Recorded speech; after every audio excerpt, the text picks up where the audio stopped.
All right. So thank you, Katz. Thank you, Marisa, for joining us today for a discussion on careers in human resources. So let's get started. I think in our brief conversation before this session, we said, hey, nobody really comes into to university or to school saying, I want to be a HR professional. So if I could get maybe a sense from the students, who wants to be a HR professional? That's why you're here today. Did you start with that intent in mind? Any of you? Okay, we do have a few, so that's quite a good starting point.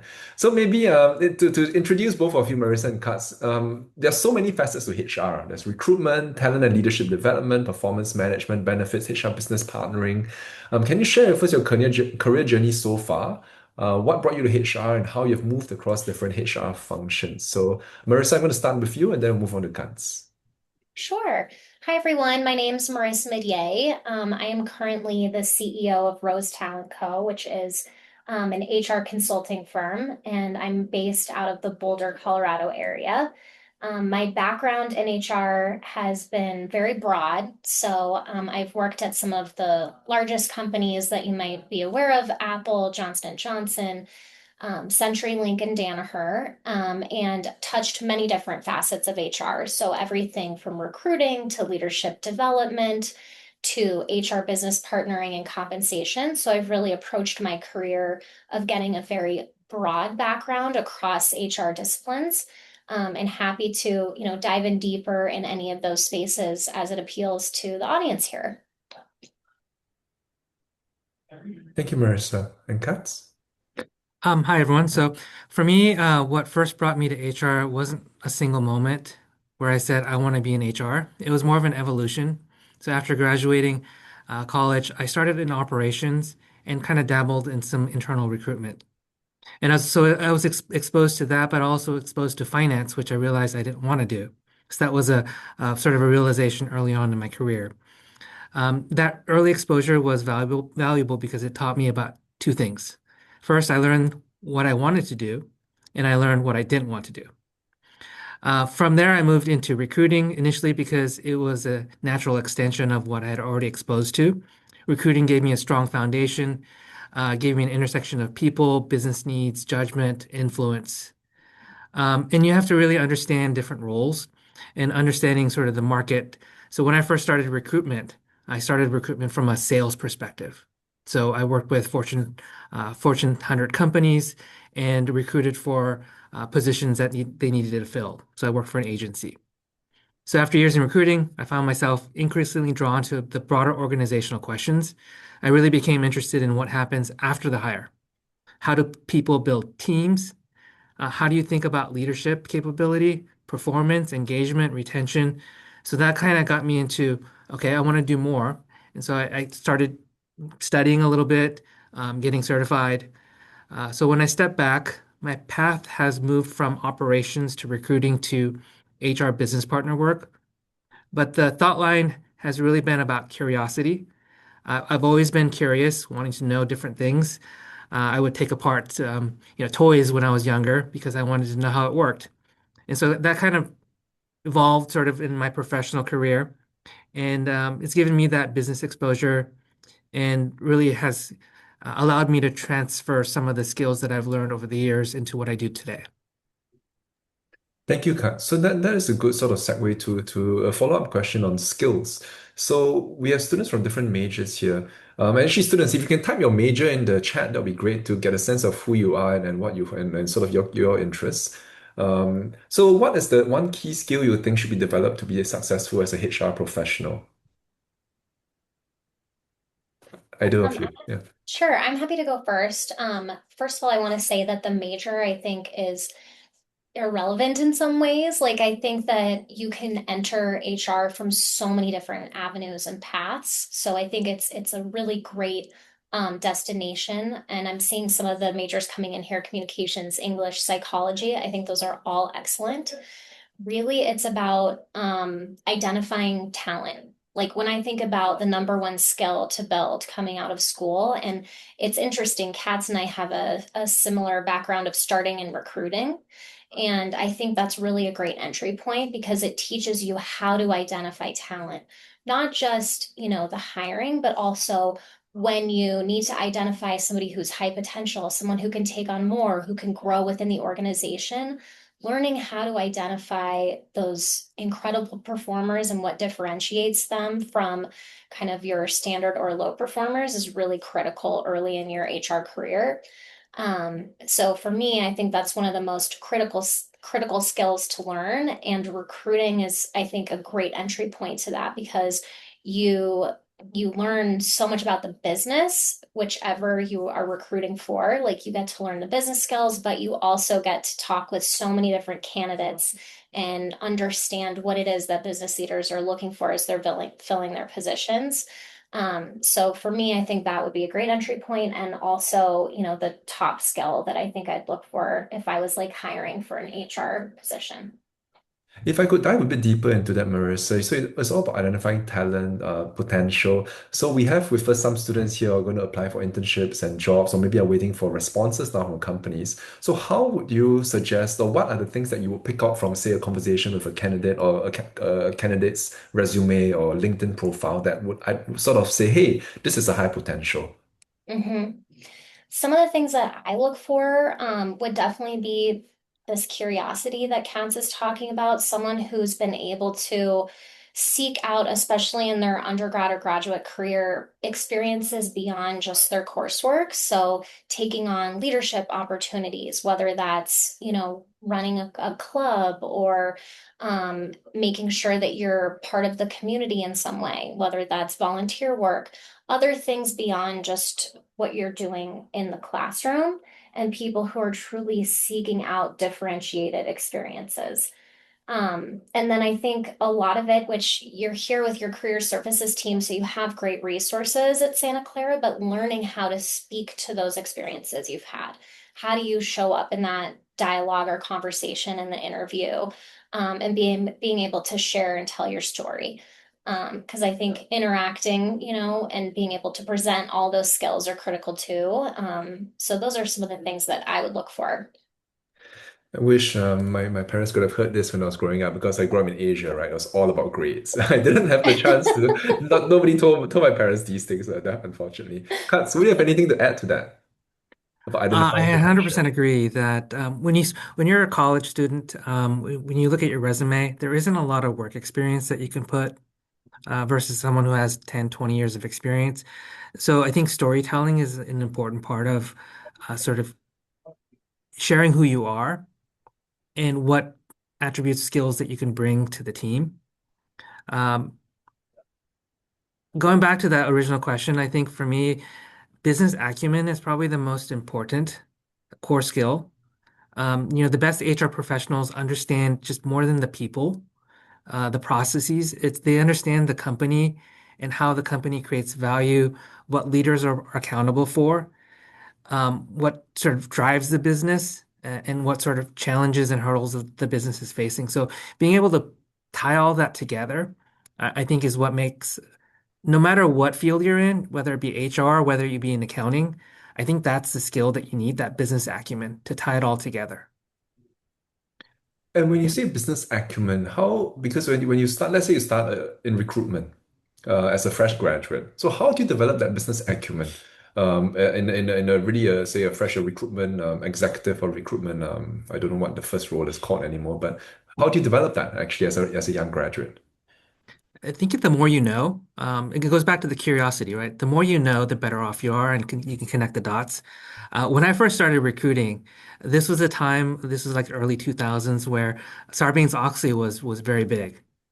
And I was like, what is socks? Like, is it socks that you wear? And for me, that was my start of like being curious and learning about business, learning about what companies do. And the more I learned, the better I could present myself. Thank you. And to the students, if you have any questions, please do not hesitate to write them in the chat. We can get to them. And I'll have some time at the end as well for you all to just speak up directly and ask both Katz and Marissa questions. So I'd like to go back to something that I think Marissa mentioned at the beginning, that you had the broad exposure to different HR functions. And Katz, I think you also mentioned you started with in operations, then went to finance, then went to recruitment and business partnering. So if I was going to ask this question later, but if you could sort of rewrite that experience that you had, that pathway that you had, would you recommend sort of having that broad exposure? Or would you say I'm going to start with something and stay in that specialized track? I think the exposure that I got it makes who I am today, makes me who I am today. So I wouldn't change anything. 'Cause every step of the way, I was able to connect what I learned in my skills to who I am today. I think that's the most valuable thing about having different exposure. So now compensation is something that I'm very fluent in, benefits, uh, recruiting, executive coach, leadership coaching. Those are the things that I've collected over the years, and that's what makes me who I am and the value that I bring to the organization. Marisa, will you concur? Or would you say maybe I would have done something differently?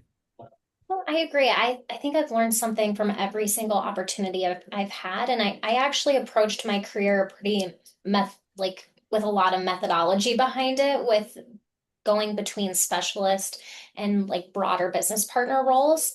And that was based on a chief people officer that I engaged with early in my career who gave me some guidance and said, I think making sure that if you take on a specialist opportunity, you still go back to an HR business partner role at some point because you see so much different between both of those seats and you can have a much better appreciation based on what role you're in. And so I've really done that throughout my career where, I started in recruiting and then I went to learning and development and then I went into a business partner role.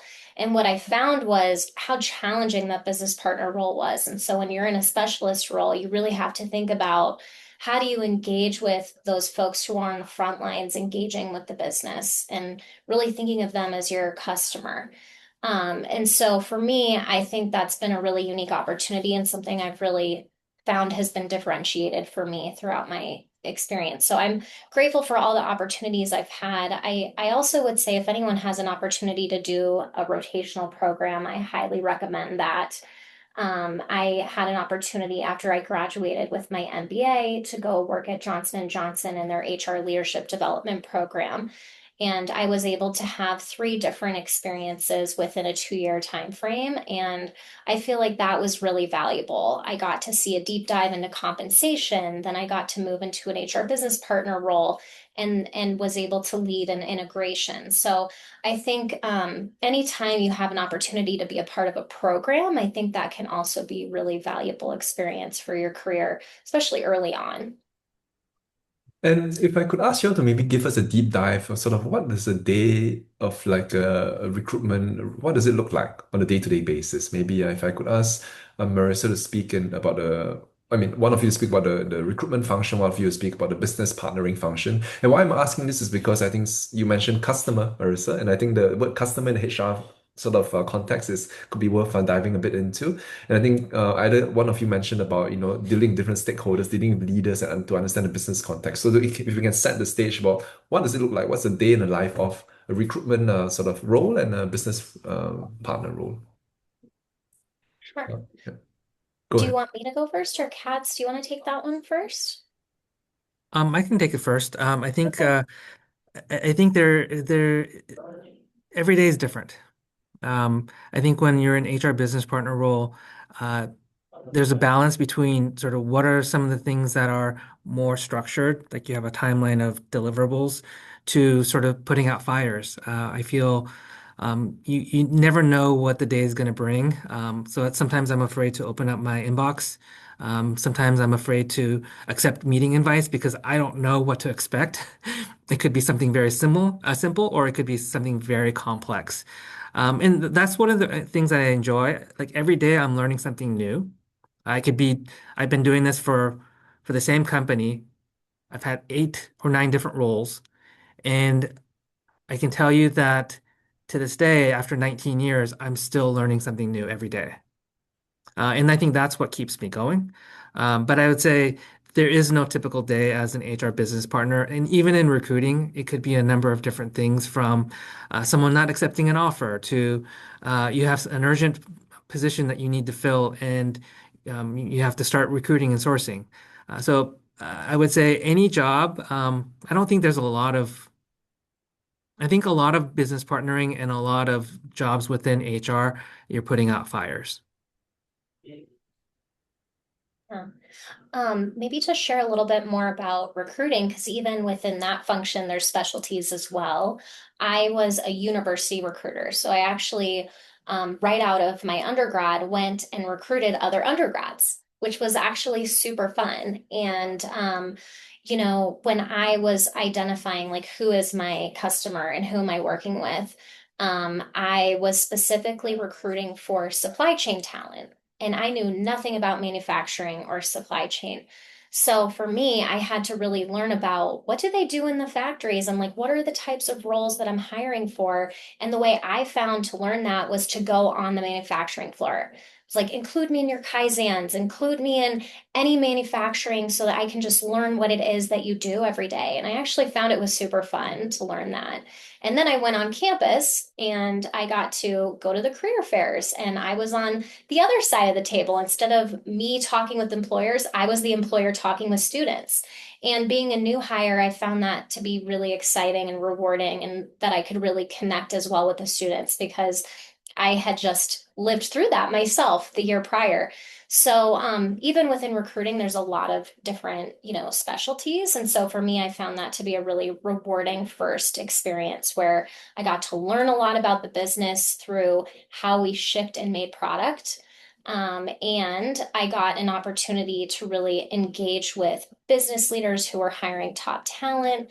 And I got to travel all across the world, looking for the best students. So that was a really unique opportunity. And I think a day in the life, it would be from career fairs to doing panels like this, coming to speak in classes so people could learn about our company, as well as engaging with business leaders and also trying to sell them on the students that we were thinking were fabulous for the company. So that was a bit about my experience, doing that type of a role too.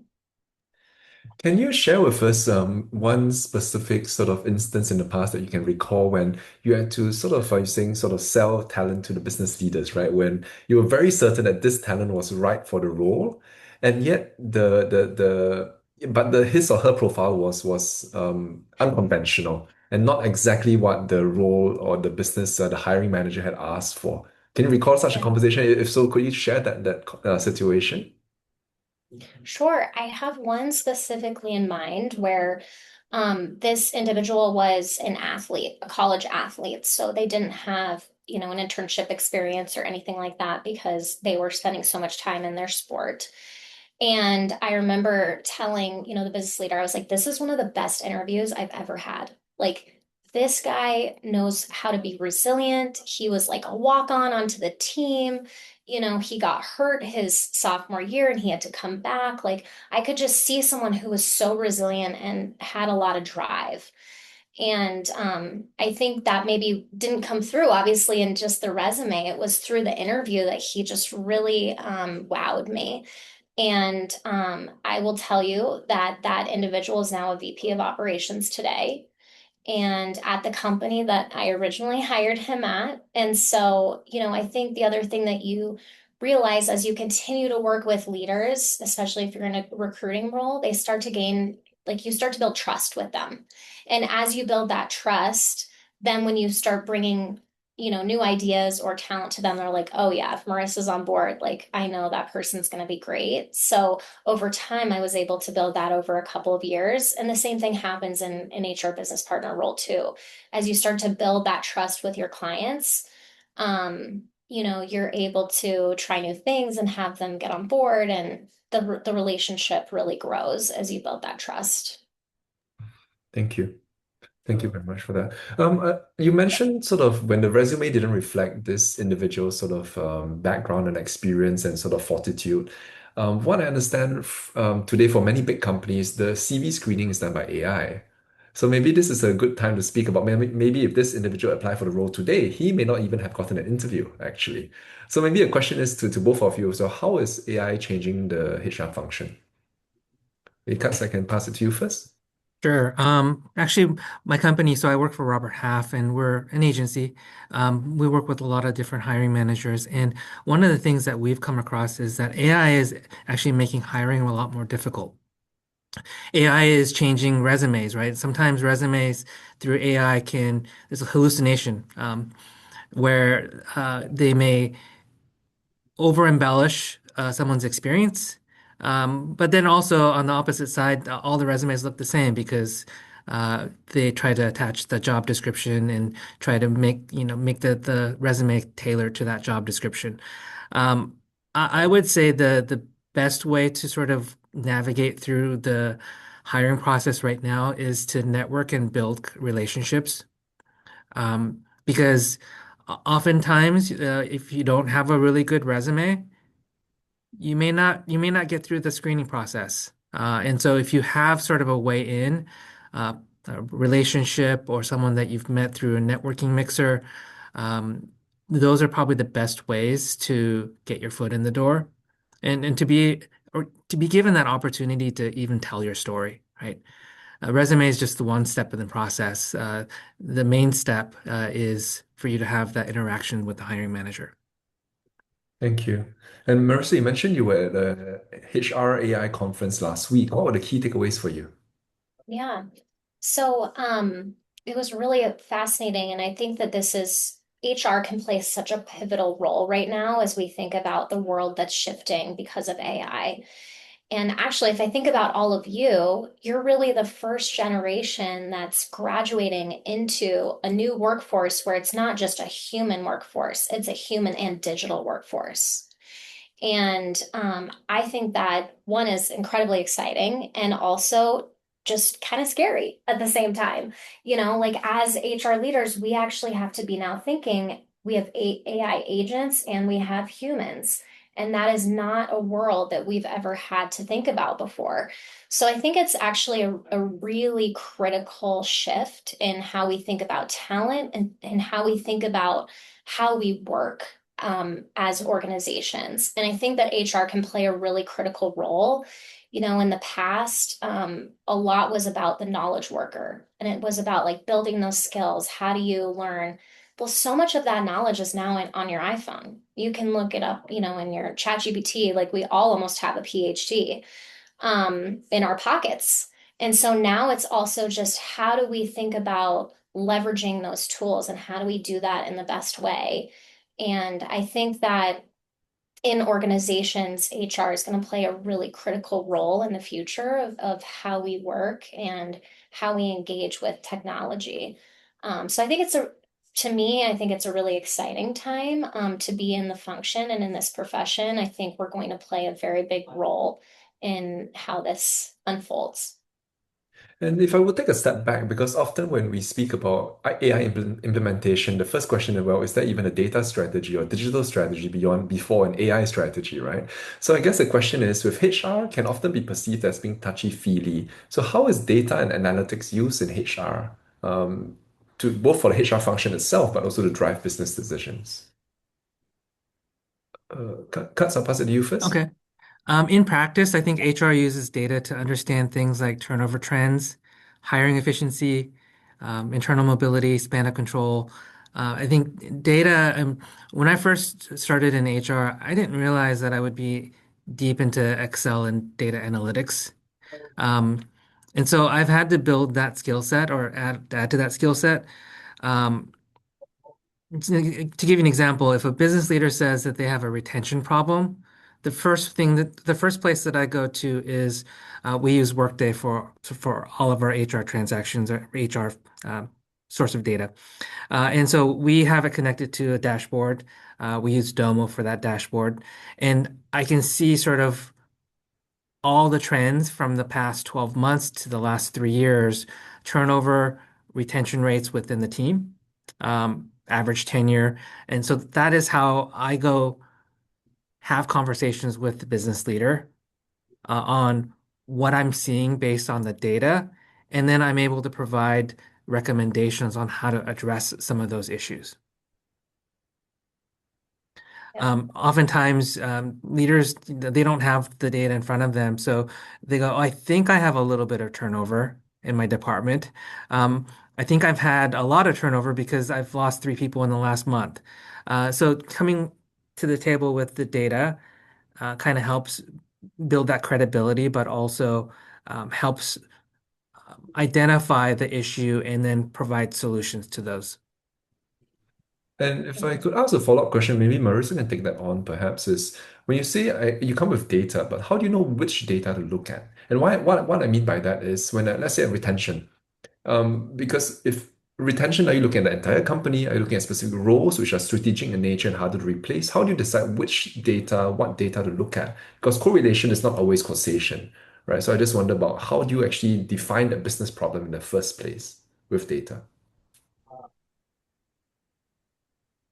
Do you want to continue with the Oh, either way, retention yeah. Go ahead. data? Because I'm happy to share a different data example. Yeah, please share a different data example. Okay, sure.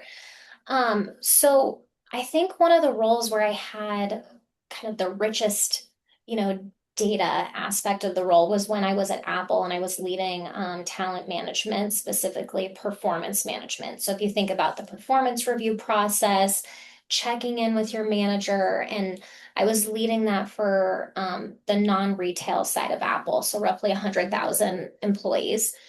And we built some data dashboards that HR business partners could leverage so that they could see across, like, who are their high performers? Where do they have pockets of low performance? And you can slice and dice that data to get really detailed, or you can look at it on a macro lens. And we were actually able to also start to see within a specific function, for example, hardware.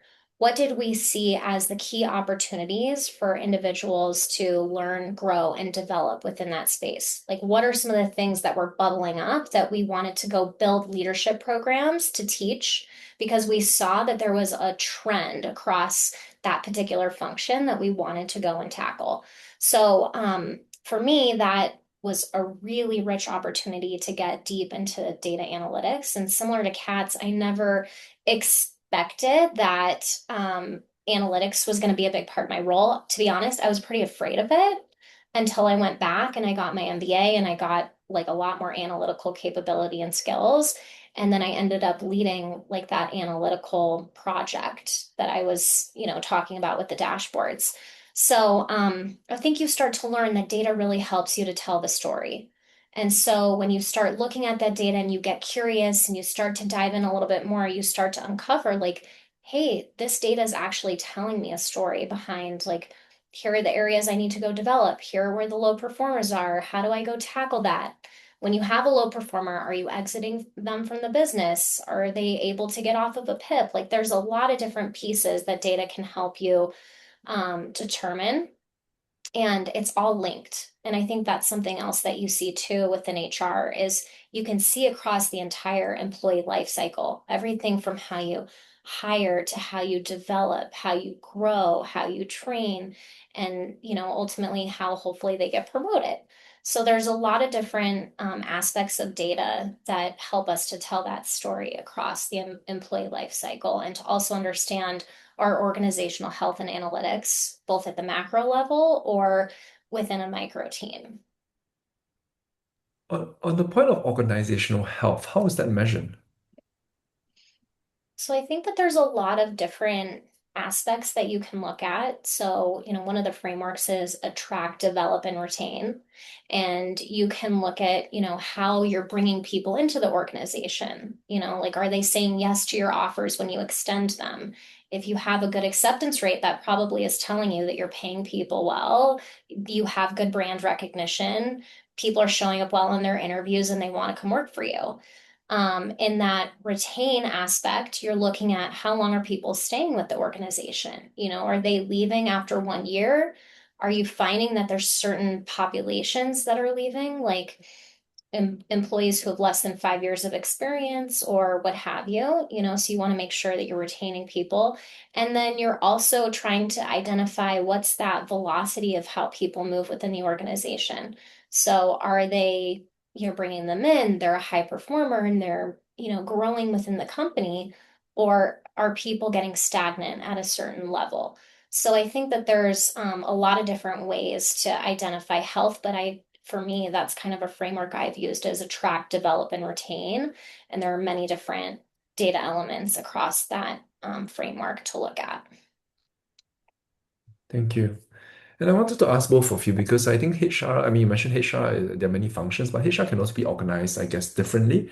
And Katz, most of your career has been, I mean, the last quite a few years have been with Robert Half and Marisa with J&J and Apple, and now you have your own business. So how does HR differ from company to company? Or does it not differ? Because we see many names, right? There's also talent and culture, people operations. Does it really mean all the same thing? Is it just more like a greenwashing where they want to put a different emphasis? Or is that really, does it really reflect a deep difference in practices in companies?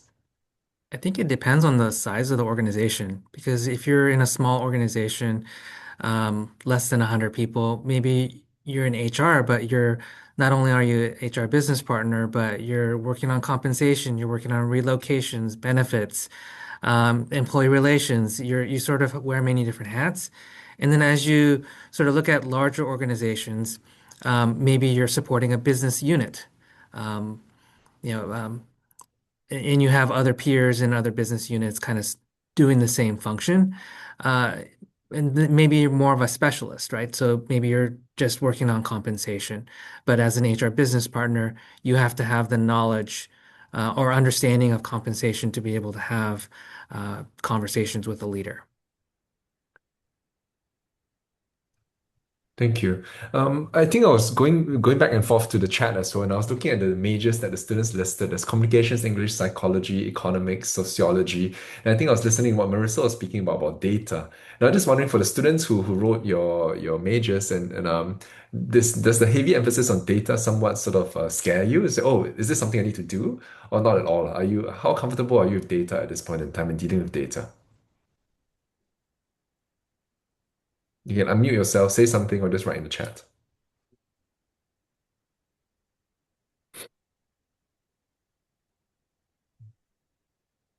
And maybe everybody's having lunch actually. Right, I'll just move on, and if you can just keep the comments going, um, I'll be happy to look at that too.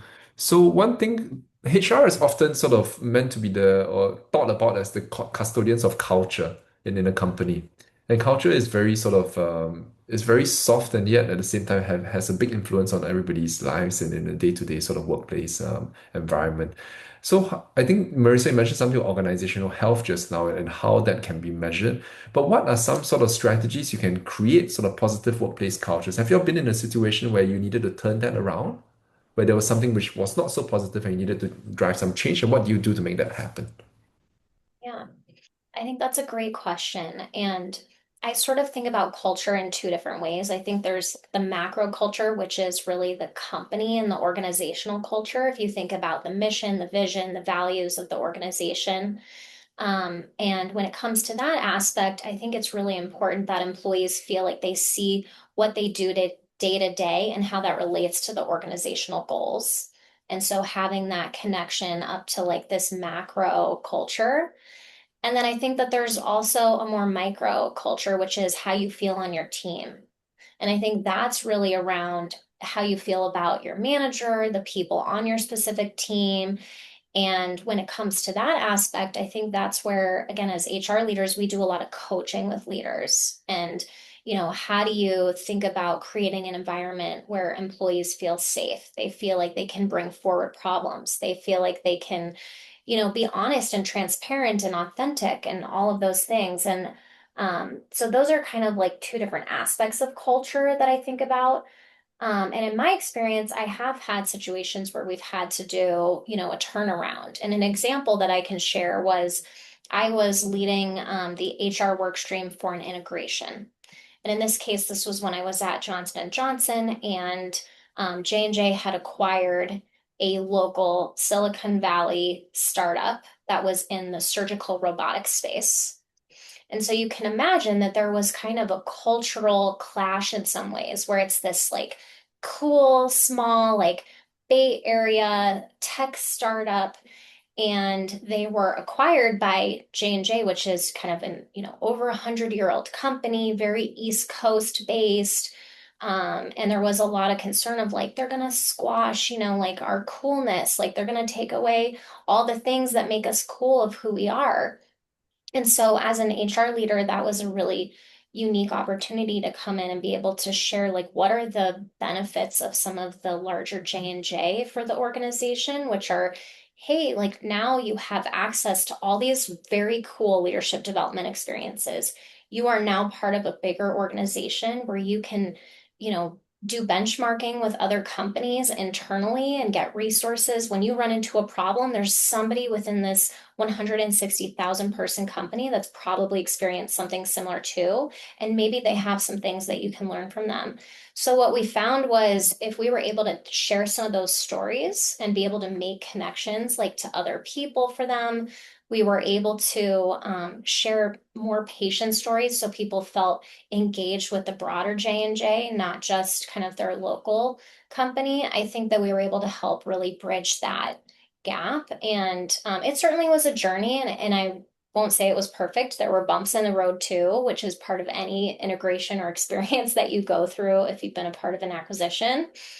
Um, but yeah, I think culture is really critical. And I think as all of you are interviewing with companies, to think about you're interviewing that organization just as much as they're interviewing you. So picking up on like the vibes and the team and the individuals that you interview with, I think that's a really great way for you to start understanding what that culture is like and if it's going to be a good fit for you.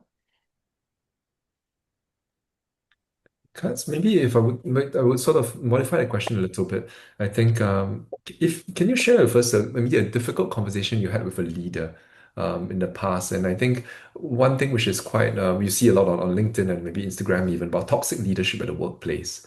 And I just wonder if you have had the unfortunate sort of situation we had to speak to a leader because of that and how that turned out.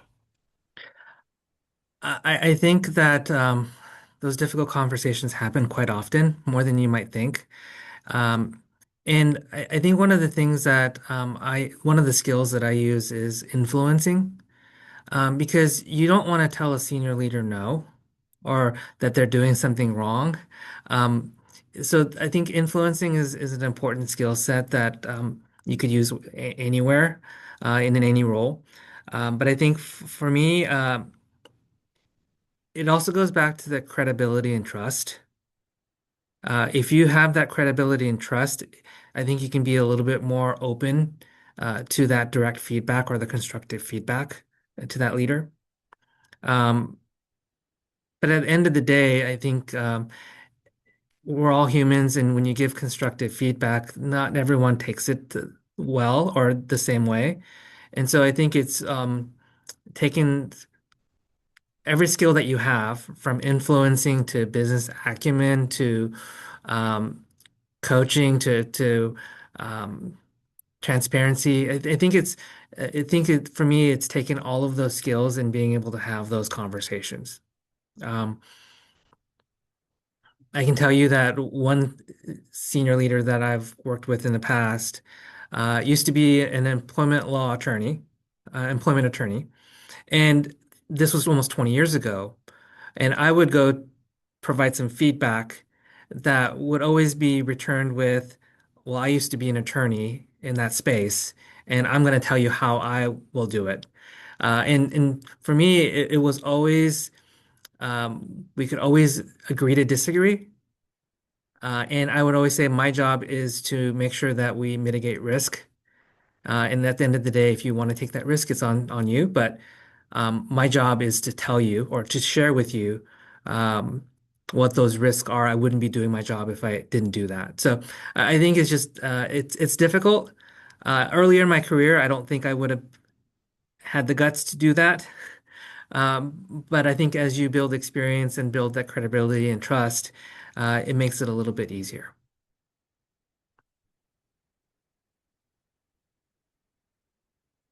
Thank you. I do have a few more questions, but I want to make sure that the students who are in the call have the chance to also ask. So I'm going to kick it off because one of you have sent me a question individually, and please keep the questions coming. So I'll start with that, and please bring the rest of the questions in. So the question is, what is the overall opinion on graduate school? Is this common in the HR industry? So maybe I'll switch that around in a bit. So what would you say is the best way to enter the industry? Is grad school important? Should they go with a rotational program like Marisa said? What do you think is the best way to get in or start? What is valued? So, my view on grad school, I think that more education will never hurt. I don't think it's a requirement within HR, that you have an MBA or have a master's, especially if you want to start in the field and see if you like it first. Like I think starting in HR and deciding is that where you want to stay, or maybe you go into it and decided something else. So I think having some experience before you go back to grad school, I think is really valuable or beneficial if that's a path that you want to take. What I found for me was I found myself in a lot of conversations with senior leaders who were talking about capital budgeting and 10Ks and like a lot of these financial terms. And I felt like, gosh, I really want to go back and get my MBA so that I can be, a better business partner. Like I felt I needed to go retool in that way. And so that's why I went back and I got my MBA. And it certainly helped me as I think about progressing in my HR career. But I definitely know amazing HR people who don't have a master's and like they're killing it. So I definitely don't think it's a requirement, but if it's something that you want to do because you're passionate about it, it will never hold you back and it will only open doors. That's your view on this? I agree that additional education never hurts.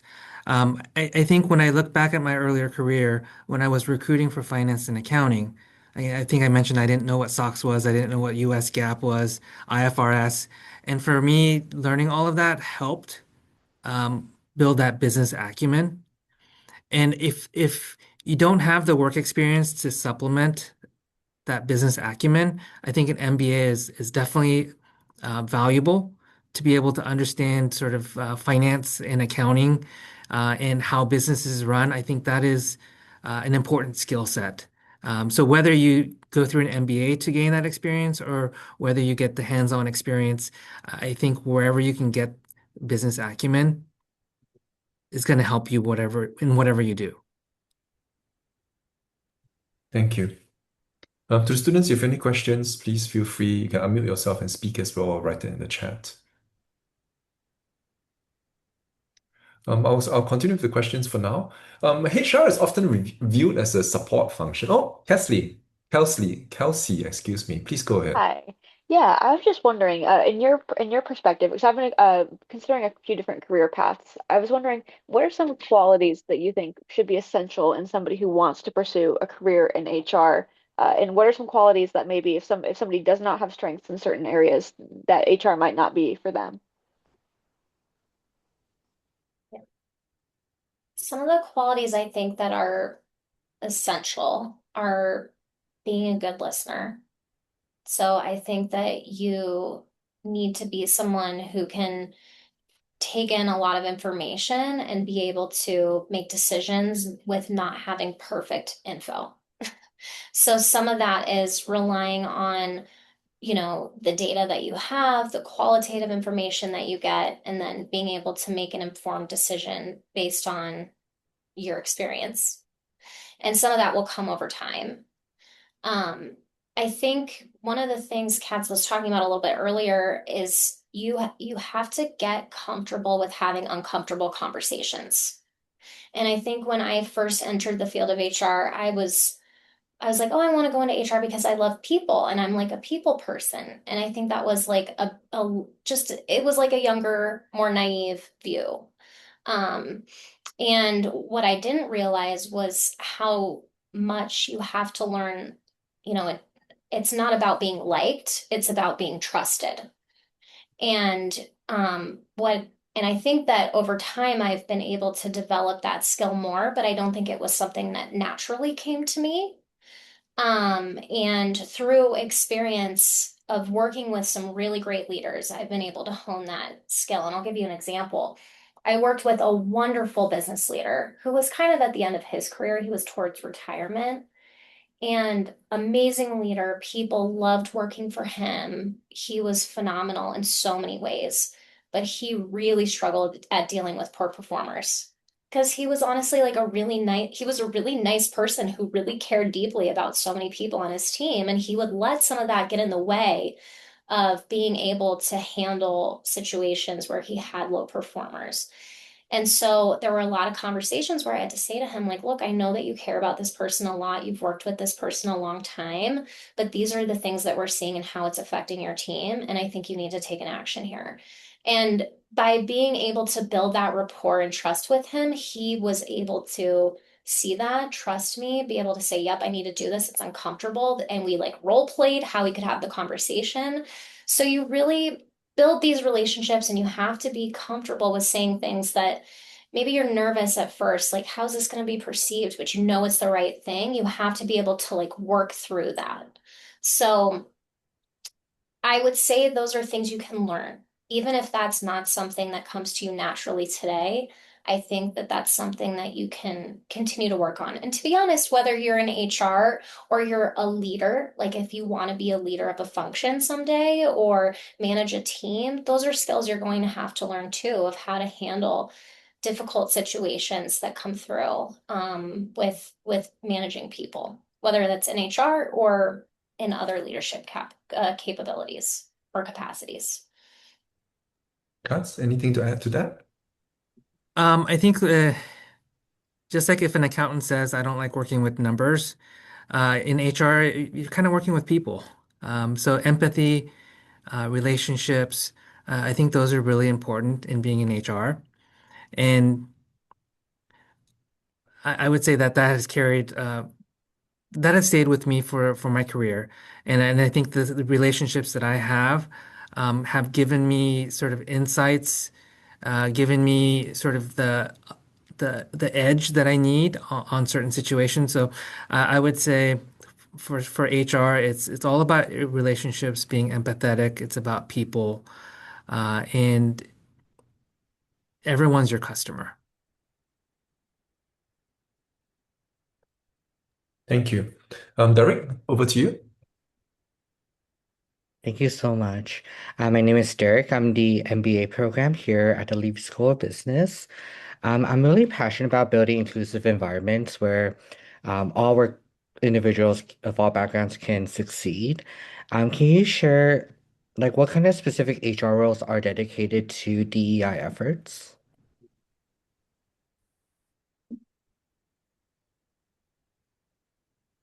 So I'm happy to go first, Katz, if that's helpful. Okay. So I think, unfortunately, I think that there has been a shift away from having a lot of organizations having DEI focused roles. I think that's a bit of a trend that we're seeing within HR.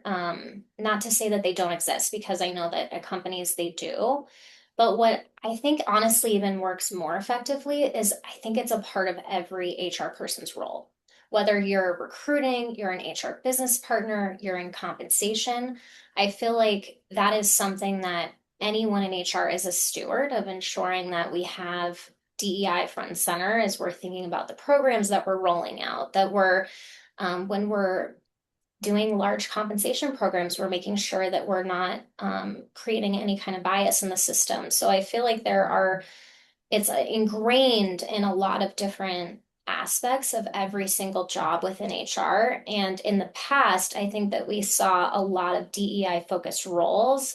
And I think that today that's just being a part of everyone's job. So I think that's kind of the trend that I'm seeing within HR overall.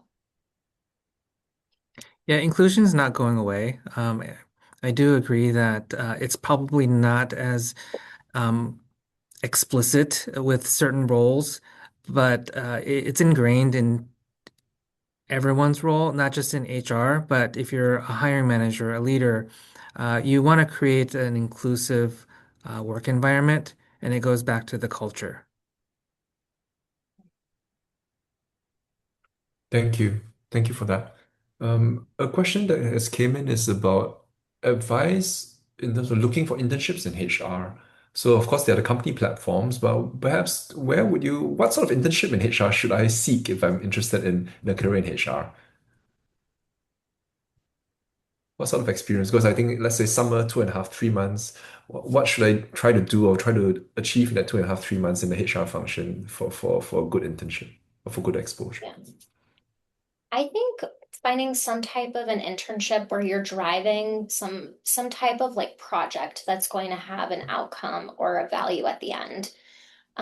Like some of the HR internships that I did during my undergrad, I launched a reward and recognition program. So during that summer, I, met with different business leaders and employees, and I understood, what would be important to you, what would be valuable, and then, we looked at data, we had a budget, there was all this stuff, and then at the end of the summer, I launched a reward and recognition program. And so that felt like a really meaty experience of being able to have a clear start and end and being able to launch something before I left. Um, Another internship opportunity I had was this was after my MBA when I was interning with J&J was I worked on a talent management program. So there was basically like a white paper that we wrote about it was a deep data analysis into our high potential GM leadership funnel. And it was looking at what were some of the attributes of our leaders and how do we assess that within talent deeper in the organization. And then how do we build a leadership program off of that? So I think anything where you can see that there's like a start and an end of like some type of a project with a clear deliverable, I think that's really valuable so that you're able to like come in, sink your teeth into it, and then leave knowing that you've added value in some way.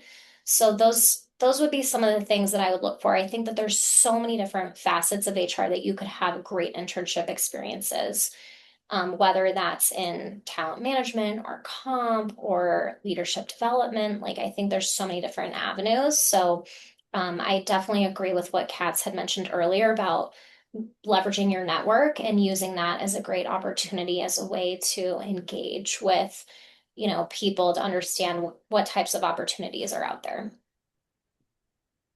I can touch on sort of the internships. I would say internships, about 80% of the roles are filled through referrals.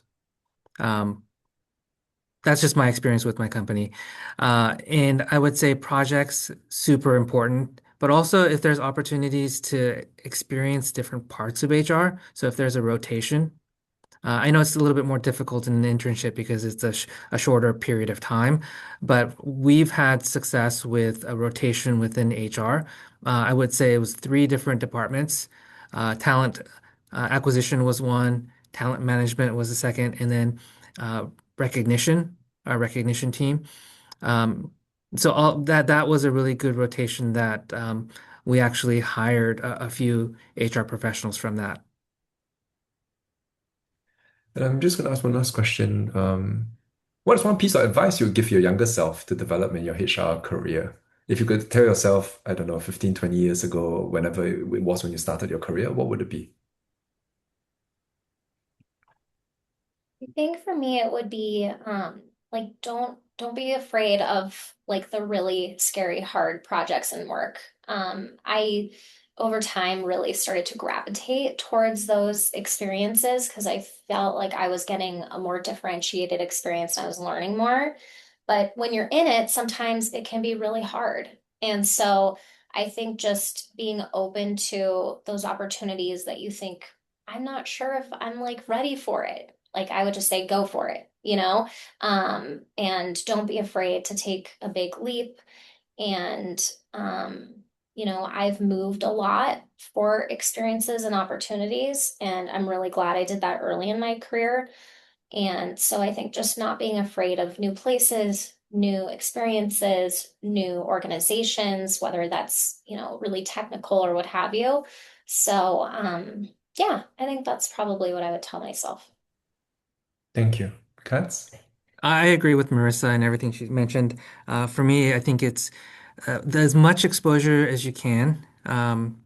So I've had experience working in Japan. I've had experience working in the US and um, started in recruiting, then kind of evolved my career from there. So I think for me, I would tell my younger self to continue to be curious, explore, but also not to underestimate the importance of storytelling.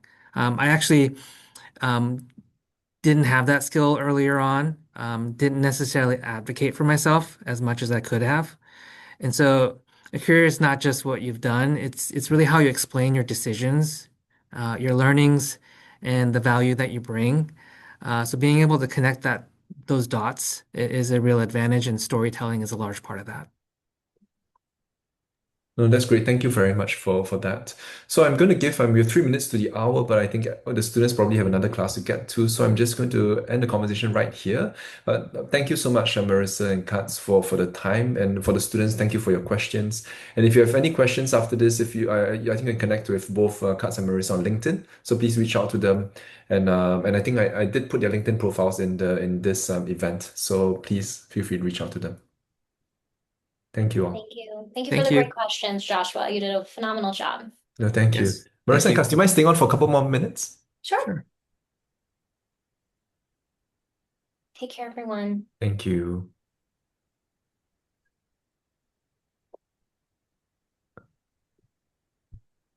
I'm just gonna